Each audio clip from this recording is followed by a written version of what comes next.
Sa mga gusto mag-open ng business, lalong-lalo na sa food business, ay marami kayong kailangan i-consider.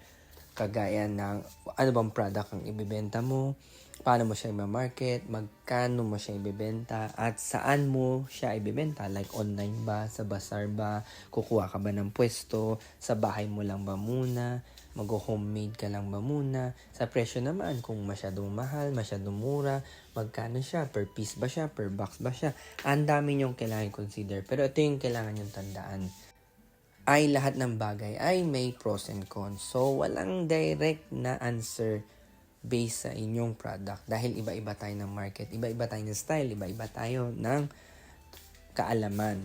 And then, I'll try my best na i-share sa inyo ang mga experience ko. Kaya, kung may mga comment kayo, lalo na sa mga gusto rin magbasar kagaya ko, ay mag-comment lang kayo at try ko kayo sagutin based sa experience ko, based sa aking kaalaman. And then pag namimili ka ng product ay meron tayong classic na tanong na dun ka ba sa common, dun ka na ba sa karamihan na, o gagaya ka lang ba sa iba, iibahin mo lang ba, make it unique, make it your style, or gagawa ka ng panibago. Ngayon kung bago yan, syempre may kailangang education sa customer dahil hindi nila alam ano ba yan, hindi nila alam anong lasa yan. So pwede ka magpa-free taste, pwede ka mag-gimmick, pwede ka mag-promo, para lang din matry nila. And then eventually, you'll play the long run na eventually dadami customer mo, mas maraming makakilala sa'yo, mas marami ka ng lugar pinagbabasaran, at mas marami ka nang ma-i-introduce sa iba't ibang tao. Para sa akin, napakaganda ng pagbabasar dahil very less ang iyong risk. Kagaya ng pwede ka lumipat linggo-linggo, pwede mo i-test yung market mo, iba-ibang tao, iba-ibang lugar. Yung presyo mo, pwede mo bago-baguhin. Masyadong mahal, masyadong mura.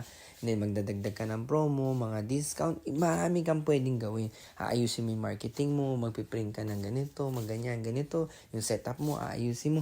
Pwede mong baguhin. Actually, kahit araw-araw o linggo-linggo, babaguhin mo. Walang problema. Dahil tinitest mo pa lang yung market.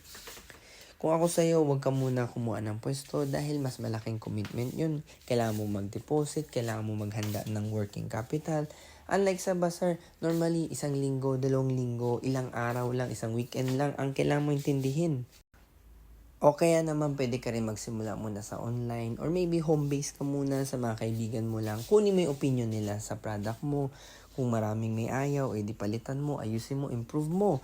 Pero wag na wag kang susuko dahil ganyan ang buhay. Wala naman one hit wonder, wala naman instant millionaire, wala naman jackpot kagad.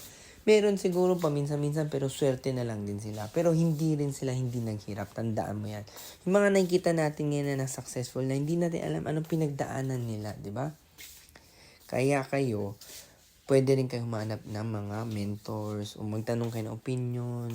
And kung magbabasar kayo, pwede kayo magtanong sa mga kapwa nyong kaibigan kung may experience na sila. O kaya magtanong kayo sa mismong tindera ng mga gusto nyong i-target.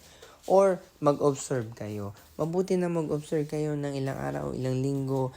Hindi naman magastos yung mga yun, pamasahe, pagkain. Yun lang ang gagamitin nyo at inyong oras. Kaysa naman mag-commit ka na and then malugi ka, marami din pera mawawala sa'yo. O kaya naman, pwede nyo nang i-consider maging part ng aming Muyu family at mag-franchise. Dahil lahat ng experience namin, how to sell, how to market, yan, mga sales stock, lahat yan ituturo namin sa inyo. Kasama na yan, part of training yan. And then lahat ng item complete na siya. May initial stocks na rin, lahat ng gamit ay provided na rin. Kaya wala ka nang iisipin pa. Mag-message lamang sa aming FB o IG para makapag-inquire kayo and makapag-start na rin kayo. At lahat yan ay all for 150,000 lang. Complete package na siya. Kaya ano pang inaantay nyo? Mag-message na kayo at mag-visit sa mga booths namin para makita nyo at ma-observe nyo din yung aming item.